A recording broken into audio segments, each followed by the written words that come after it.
Today, we're going to be talking about like the absolute worst mistakes that you see agents, no matter what they're selling, are making, and how they can stop to make them, right? Which is really important. Why does this topic hit home with you? Because we were strategizing. You're like, dude, I've got some massive mistakes. They're going to blow their mind that they're making that they got to stop making.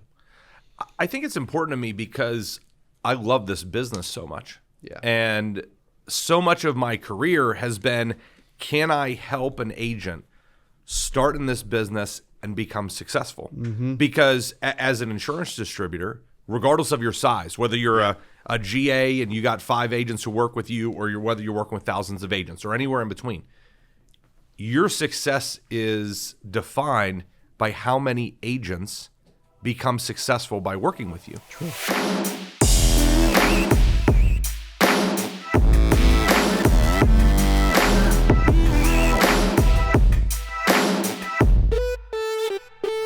Welcome back to the CA Power Players Podcast. I'm your host, Cody Askins. I got a guest that's been on the channel twice, and we brought him back due to popular demand and a topic that I'm super jacked to talk about today, live in our studio in Springfield, Missouri. Please welcome back from Neishloss Fleming, Pittsburgh, PA, in the house, the CMO, Bill Kiray, with a lot of courage today. What's up, Bill? Welcome in, man. You dropped the item about how I remember to pronounce my name. Exactly. Yes. So so we were sitting, and he's like, "Hey, it's Kiray," and I think I said Kiray, or you know what I mean, something Kyrie. Right? Who knows? Yeah, right? yeah. Kyrie Irving. I don't know. And he's like Kiray, like courageous. I'm like, boom. Dude, yeah, my dad came up with that, and it works. Dude, it works phenomenally. Well, dude, thank you for being here. Yeah, absolutely. Thanks for having me to Springfield. Absolutely. It's been awesome having you here. For those that haven't watched the other videos, man, like Neishloss Fleming is a extremely massive Medicare agency that does other products as well, that helps agents build a 6- and 7-figure renewal income stream, which is like, if you think about the top agent that agency, et cetera, y'all work with, I mean, I'm guessing they're doing millions in renewals. Oh, right? yeah. Fair? Yeah, absolutely. And well, that's why people work in the Medicare business. I mean, if you're looking to maximize what do you make off of one appointment and taking one app, you're not writing Medicare. You're not. But if you're looking to be in a position where you roll out of bed on January 2nd and you already know that 2/3 of your revenue for the year is baked in from renewals, to have that money to enjoy, have that money for your team, have that money to invest in growing your business further. That's why you get in the Medicare business, for sure. Yeah. And are you saying roll out of bed on the 2nd because you were hungover, or you just took it off? January 1st, unless you're a super crazy salesperson, you're not selling on the 1st. January 2nd, you're going to roll out of bed, and then, let's go get it. True. That's exactly right. I mean, that's one of the things that, like, I'm excited about to talk about a bunch of stuff today, but I do know that there's a lot of agents out there, okay? And you know who I'm talking to. And you're hearing me and you're like, dude, I think he's talking to me. And I am. That feel like this is a roller coaster. Feel like they're starting over every single day, hour, week, month, and year.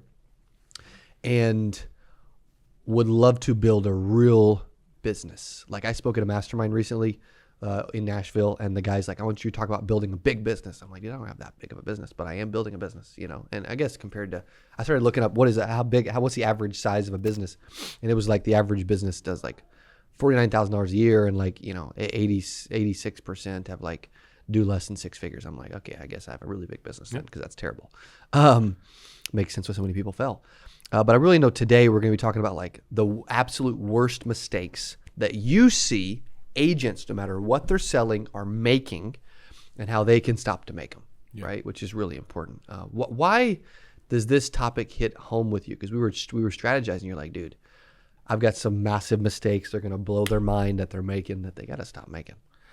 I think it's important to me because I love this business so much. Yeah. And so much of my career has been, can I help an agent start in this business and become successful? Mm-hmm. Because as an insurance distributor, regardless of your size, whether you're a GA and you got 5 agents who work with you, or whether you're working with thousands of agents or anywhere in between, your success is defined by how many agents become successful by working with you. True. That's the thing. There'll be times where one of our recruiters will be talking to an agent who's thinking about working with us, and they'll say to the agent, listen, here's why you're going to be successful. Because if you don't write business, I don't make any money. Yeah. So, I want you to hit every sales goal that you have, because otherwise I don't make anything. And sometimes that startling level of honesty like throws an agent off. But that's the reality, that's why we're trying to help agents be successful, because that's how we make money. But 100%. I'm invested in this business. I've been doing this. It'll be 20 years in August. That's awesome. And it's so cool to see agents that I can remember working with for the first time, 2003, 2004, 2005. They're now running tremendous businesses, and they're now helping people. So yeah, I love talking about this, whether it's life insurance or Medicare or ACA or whatever. Like there are some things that newer agents, they don't know what they don't know. Yep. And that's why I love talking about this subject. True. And you can tell like your passion comes through. You're speaking at a bunch of our stuff this year, and we're going to do a webinar in a few hours. Like, I love doing stuff with you. How many agents that work with y'all are earning six figures, you think, if you had to just throw out a number? I would say probably 500 to 600. Wow. Yeah. That's awesome. Yeah. I mean, we probably had 3,000 agents who worked with us in some capacity last year on the Medicare side. On ACA and life, I'm not sure what that number is, but on the Medicare side, it's probably that. And I'd probably say it's 15 to 20% of them are making over $100,000 a year. That's awesome. In an industry where you have the potential, but most don't. If you're listening and you're like, dude, I'm not there, but I want to be, or I'm there, but I really want to scale. Like, they have 3,000 or 4,000 agents. They're helping hundreds do six figures. So also a bunch do seven figures, and they help people, right? That's what they do. That's Neishloss Fleming. They help agents make a ton of money.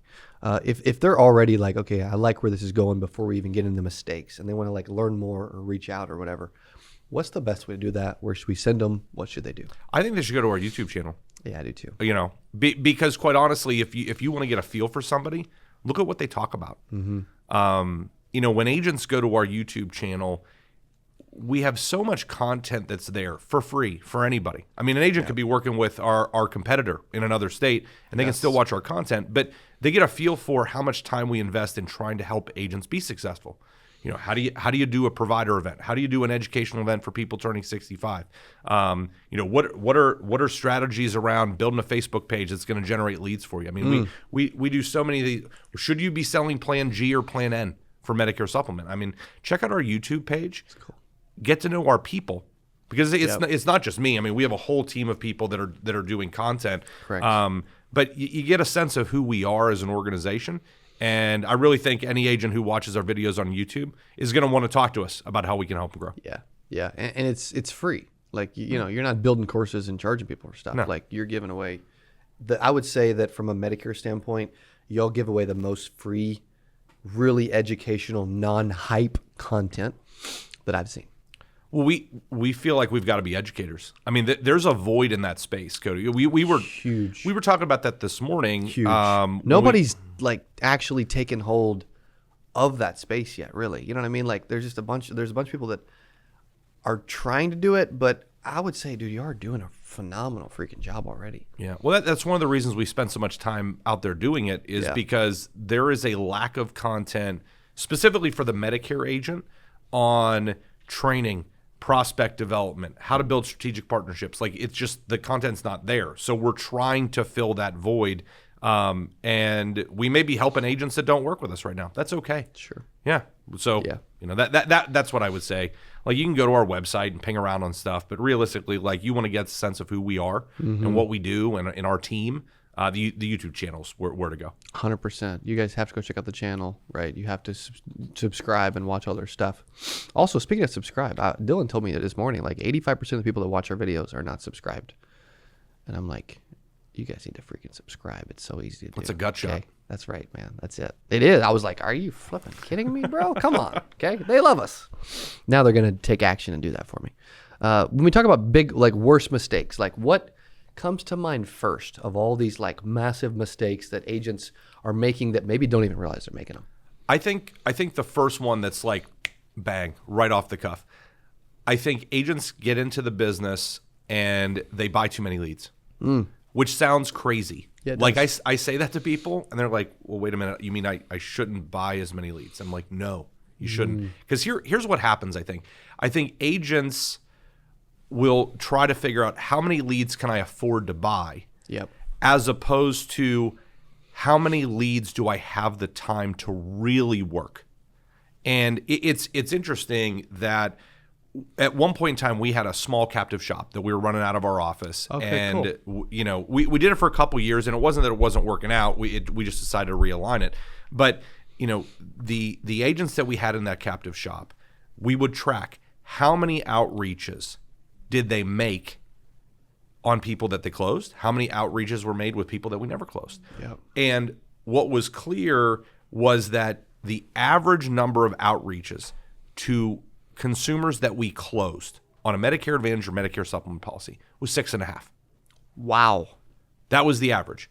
And if that's the average, that means for every person that we outreached 4 times, there was someone else that we outreached 8 or 9 times. Yeah. But you know, and that matches when we look at research or message boards or different things that, you know, there's one lead company that we've done some work with. They have a really cool infographic on their website that I like to reference. Shameless plug for Lead Heroes, because I like those guys. I was just talking to Glenn literally last week. Yeah, no, but they've got a cool infographic there that I wish every agent would look at. And the way they break down what is your success rate at 1 call, 2 calls, 3 calls down the line, that I think the statistic they have, and I hope I'm not quoting them wrong, but it's somewhere along the lines of 80% of the sales are made after the 6th outreach.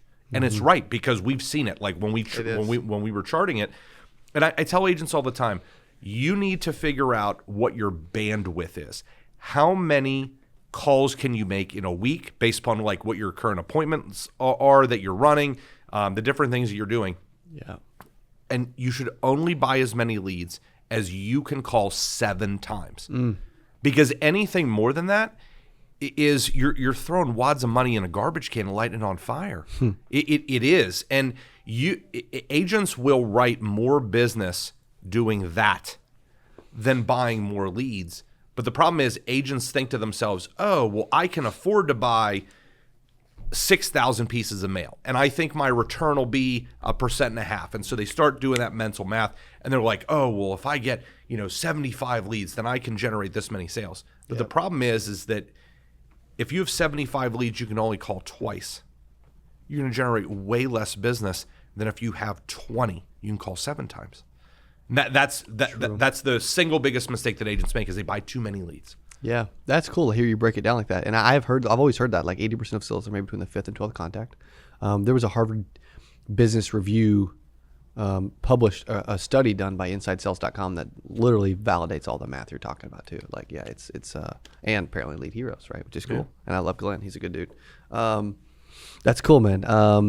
Wow. Most agents, I like that it's kind of a backwards success principle too, that most are teaching the opposite. But it's like, hey, why don't you stop and think about, and one of the biggest hurdles we do here, right, which helps support your argument, is, I mean, like naturally, should they have like, less leads or more leads? Well, I mean, yeah, you would want more, but most agents don't have the money to just like overspend on leads and not have success, right? Yeah. So that does help that, which is cool. Yeah. What's another one that really stands out that agents...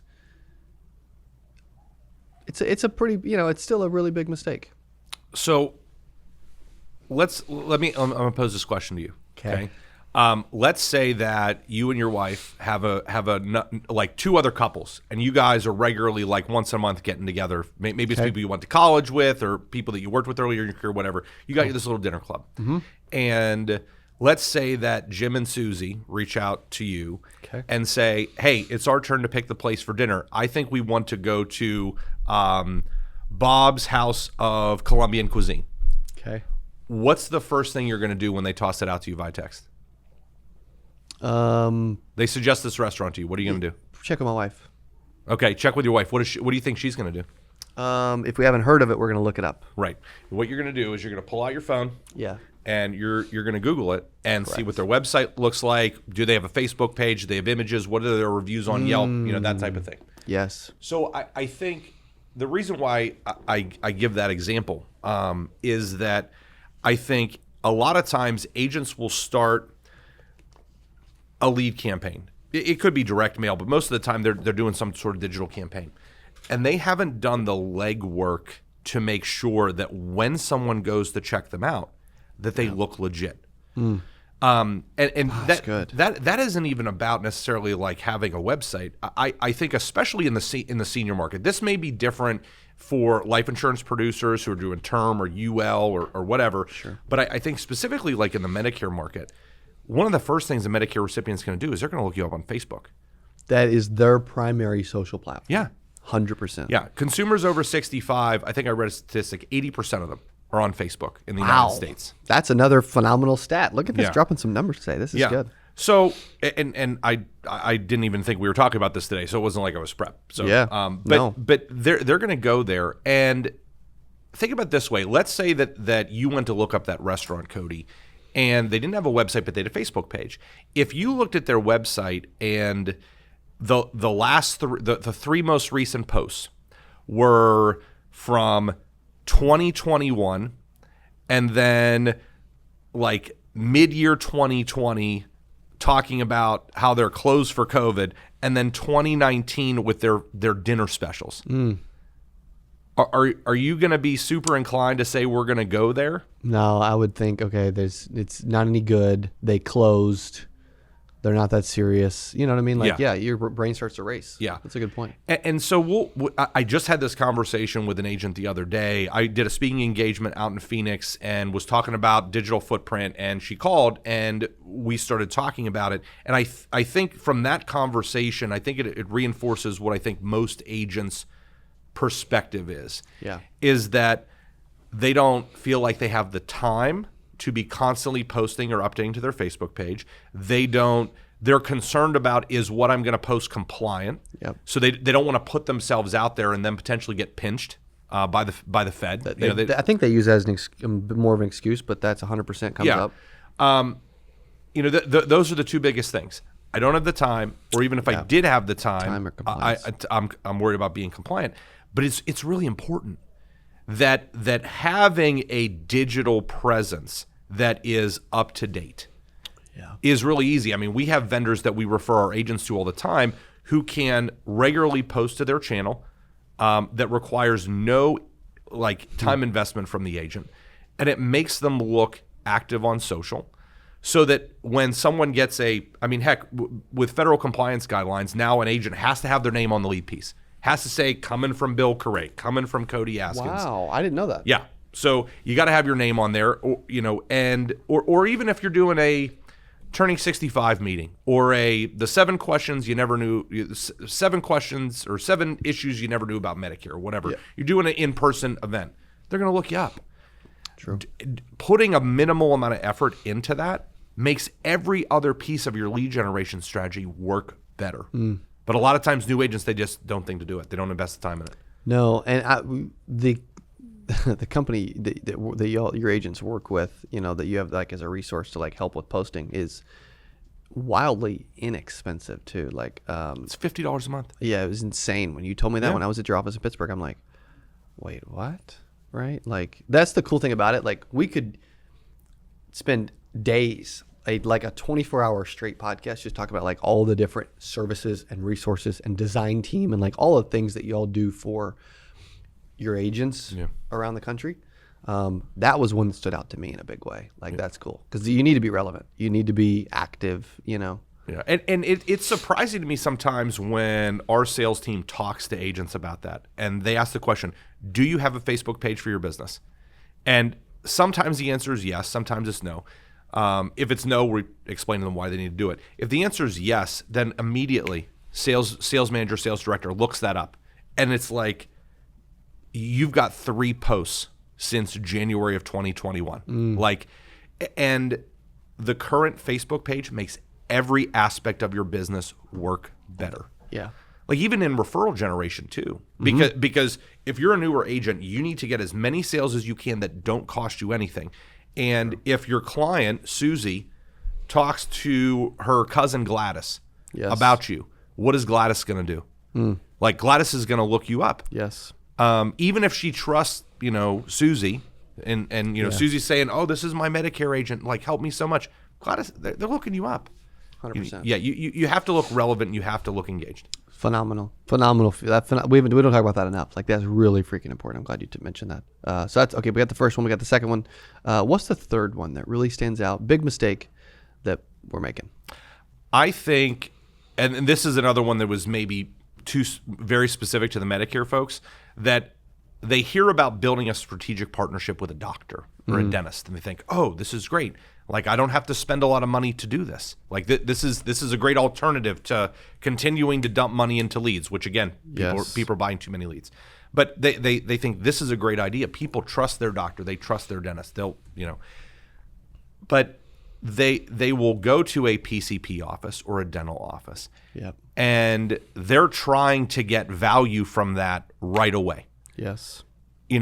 And like Joshua Youngs, who you introduced me to, like, he actually did a YouTube video with us on our channel, which I thought was great. Really good, by the way, at Neishloss Fleming on YouTube. That's a great interview. Josh talks about this in such a tremendously unique way. Like, the term he used was, you have to create a reciprocation obligation. And he is the best at concisely saying it so that agents can digest it. But if you just walk in and you are trying to get value out of building a strategic partnership day one, it's not going to work. And I think a lot of times when newer agents say, okay, I'm gonna try to build a relationship here, they are trying to get out value without thinking, how do I offer value to the PCP's office? How do I offer value to the dentist's office that will encourage them to build a relationship that's mutually beneficial? It's funny you say that, because I have a business and a business and estate attorney that I use. He's incredible. He's helped with a lot of stuff. When he makes a recommendation, I don't think twice about it. He's like, you need to go see this person. I'm like, sweet. We book an appointment, we go. So back to your point, like, you do end up, those people in your life, doctor, lawyer, et cetera, whatever, those strategic relationships are really important, because people do trust those individuals a lot. Yeah. I had someone say this to me one time. We were talking about relationships, not personal relationships, professional relationships, those types of things. Yep. And someone said this to me, and I don't know that I'm quoting this exactly, but it's the concept that really stuck with me, is that the definition of a relationship is where each party matters equally to each other. And if you think about it in that fashion, if you are trying to build a relationship with someone in business to generate referrals or something along those lines, you're trying to align strategically. If that person matters that much more to you than you matter to them, that's going to fail. Mm-hmm. There has to be value going both ways. And I think a lot of times new agents don't understand how to generate it, or what I think is probably more common is, and this could apply to life insurance agents as well as Medicare, that they are desperate to generate revenue because they're new. Yes. They don't have a big block or renewal commission that's giving them a sense of security. Right. And they're like, I got to get value out of this time, because I got to pay my car payment next week, or I got to pay my mortgage this month. And so they're less focused on playing the long game and more like, I have to get return from this interaction. Yes. That's such good. That's so good. Most people don't bring value first. They expect to get it before they give it, and it's like, I love that you mentioned that about it. It needs to be equal and important and valuable to both sides. Yeah. That's strong. And I think that honestly, Cody, that keys up into another mistake that agents make is I think, again, when you're new in the business, I think you give up on things too soon. Oh my gosh, I could not agree more. And that again comes back to, what is your financial situation when you're starting in this business? Most agents who start working in the insurance business, selling life, selling annuities, selling Medicare, selling ACA, whatever it is, they're not rolling in with 50 G's in the bank. No. I mean, are there some? Yeah, I'm sure there's some. But it's very rare. Yeah. Like we had one agent who's in Chicago that has been working with us for 2 years now. When he came to us and said, hey, I want to get into the business, can you help me? We're like, yes, we can help you. He had been a regional executive for Whole Foods. And I'm thinking to myself, you're walking away from that to come to insurance sales? Like, okay, man, like you're looking Wow. for a career change. That's the 1%. That's not the, most people aren't, No. doing that. And I think that's the thing, that if you think about how folks come into our business, they probably don't have a ton of money in the bank on reserve, and they feel pressured. Yeah. So they don't have the patience to plant a garden. Because you can't plant a garden today and eat from it tomorrow. So, that's the thing, is that there are some campaigns that ultimately will really pay off for you in terms of generating sales, business, branding, that you got to do, that don't just turn around in 30 seconds. Yeah. But a new agent generally doesn't, either they don't have the foresight to understand how long it's going to take, because they're not talking to someone like you or talking to someone like me or any number of the great people in this business who get it. They think, man, this isn't working because it didn't work for me in a week. And sometimes there are programs that long-term will help people really build their business, but you have to have the fortitude to understand this is a 2, 4, 6 month process. I got to see this out. That I think is difficult for new agents to see. That's good. That's so good. And it's interesting too, like that made me think about when you were talking about that, is what I love about the Medicare business too is, yes, you're not starting over, but in most examples, life insurance agents struggle. They feel like they have they're selling, they have a lead source and they're like doing well. And then some reason it dries up and they're like, oh crap. I feel like they have to constantly reinvent themselves, constantly be creative, and constantly be selling. Like if you don't take time off, you don't make any money. Or at least very, very little. Where in the Medicare space, if a source dries up, you still got your renewals, right? If you've got to pivot or you got to take time off, right? Or the following year, you get to keep all the commissions again you previously sold. Like it's just, and you get paid on them again the next year. Like it's cool. It's special. Yeah, and with the Medicare business, to your point, it's a slower burn.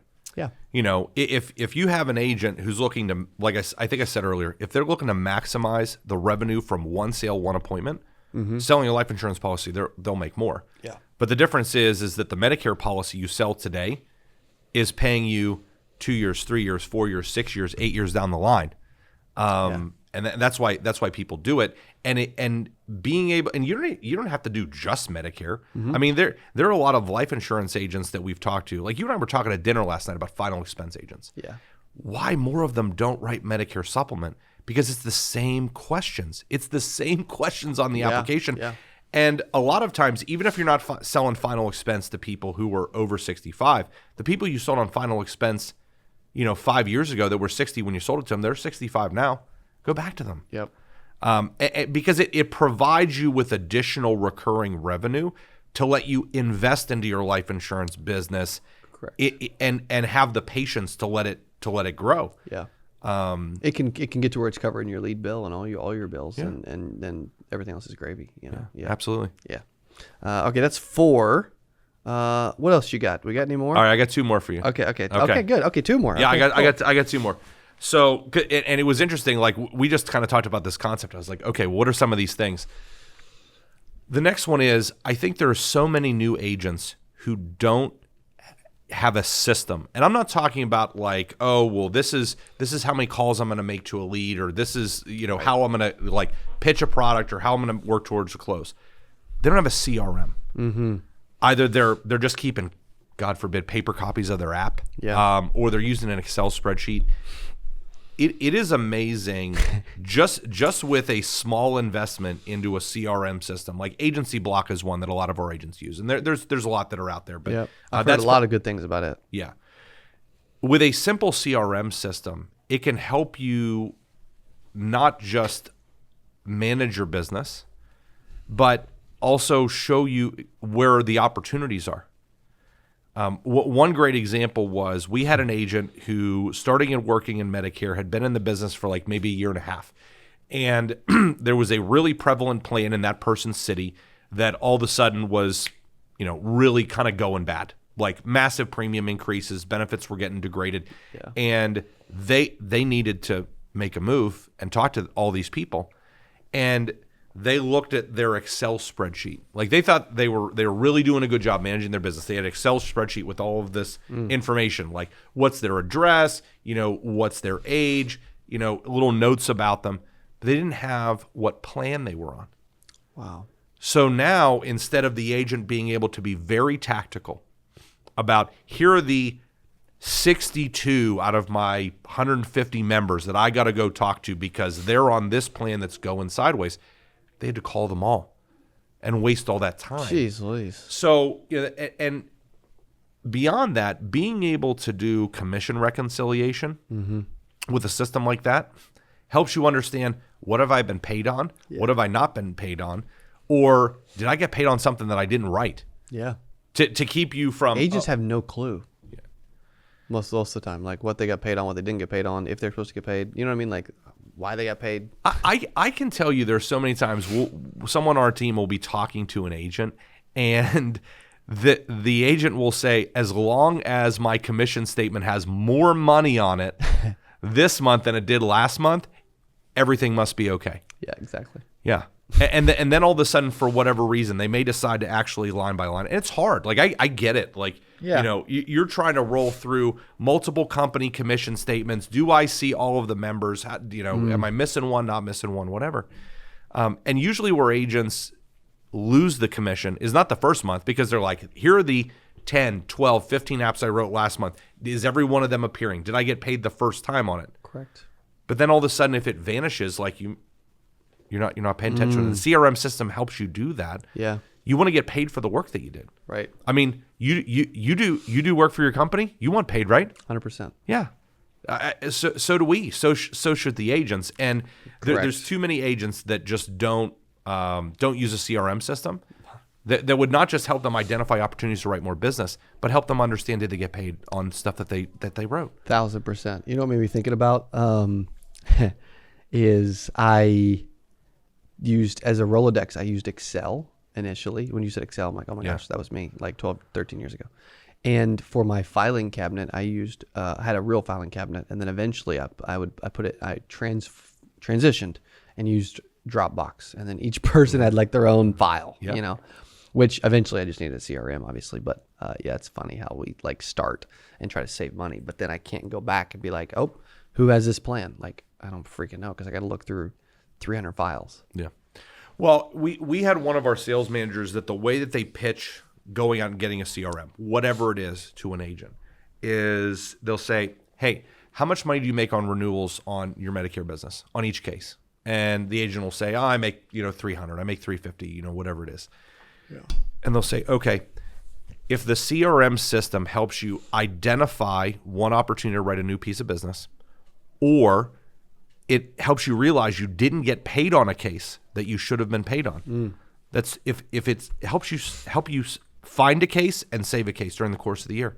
It's like $700. You're not paying $700 to use a CRM over the course of the year. Right. That's all it takes.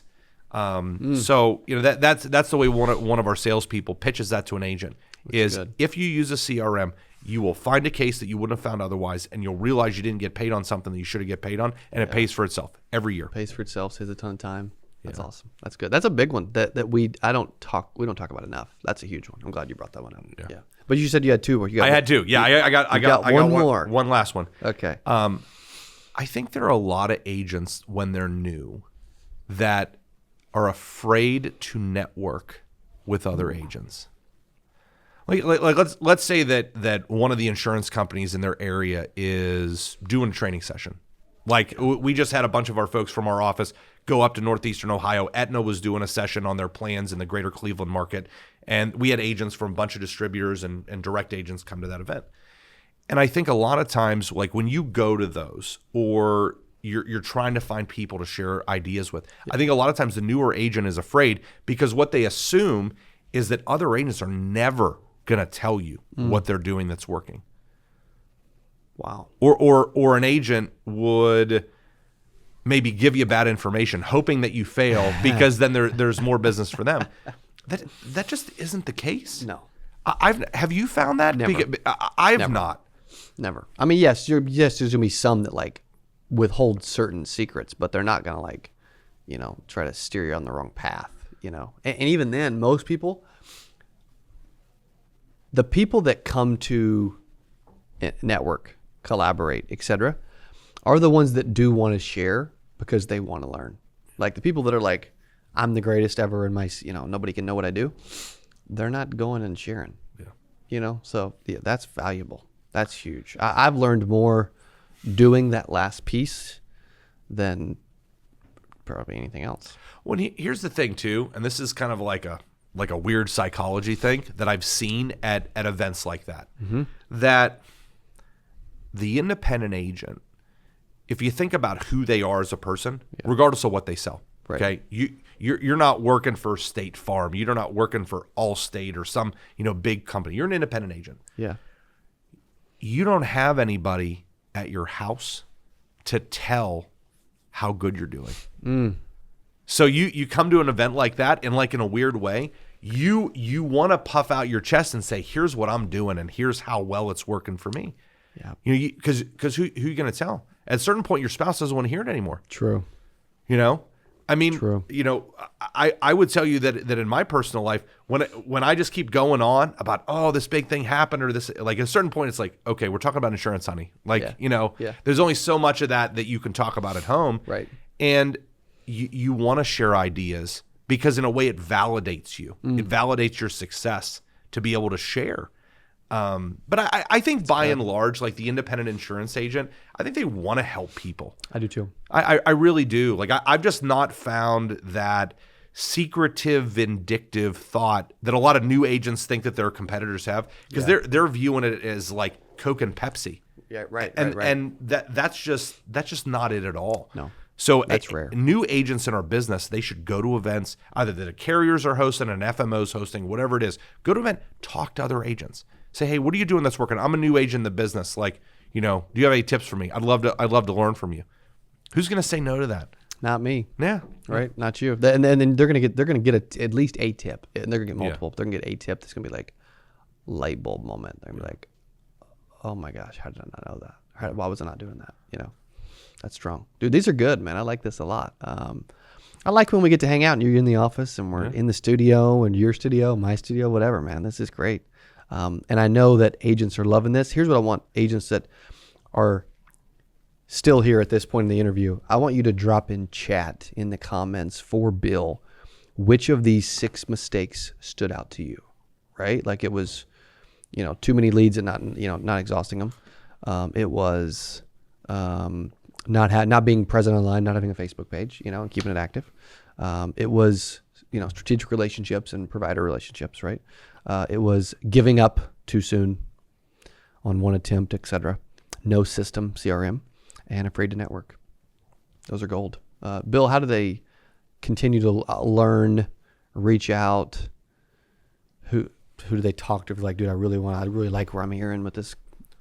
Yeah, I mean, like I said earlier, check out our YouTube page. Watch some of the videos. You can drop in the comments and say, hey, hit me up, because we monitor that all the time. Cool. Or if they just want to give us a call at the office, it's 800-562-7733. I love it. 800-562-7733. And just another thing, Cody, like we were actually looking at some of the comments on our last YouTube video that we shot. And one of the agent was questioning, do you actually really like to help new agents? So if you're a new agent and you're not having success, you want to be successful, we will actually help you. Like we mean it when we say it. Yeah. And I believe that because they think that that's just not the case, because they've seen that to not be the case in a lot of scenarios. But I truly, like, I've been to their office. I can validate everything Bill's saying. Like, I've seen it.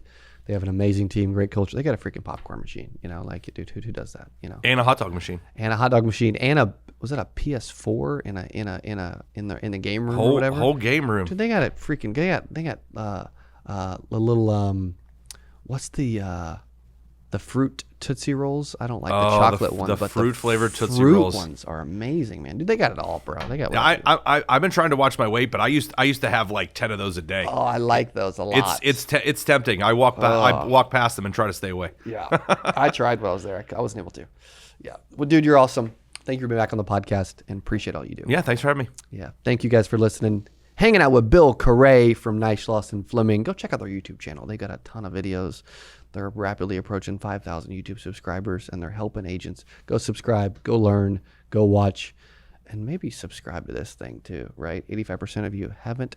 You're lurking. You're looking over the fence, man, right? But you're not saying, hey, I'm here. Honey, I'm home. Dude, freaking do that, okay? Thanks for hanging out with us as we talk about the absolute worst mistakes. Stop making these.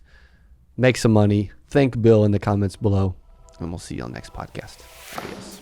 Hey, if you enjoyed this, I got another one you're going to love. It's right there. Click on it. See you in there. I'm so excited for today's CA Power Player podcast. I'm your host, Cody Askins. We got a special guest. He is back on the channel talking about how to sell life insurance from home. Here's what I love about this person. Okay, I'm telling you, this will be one of the best.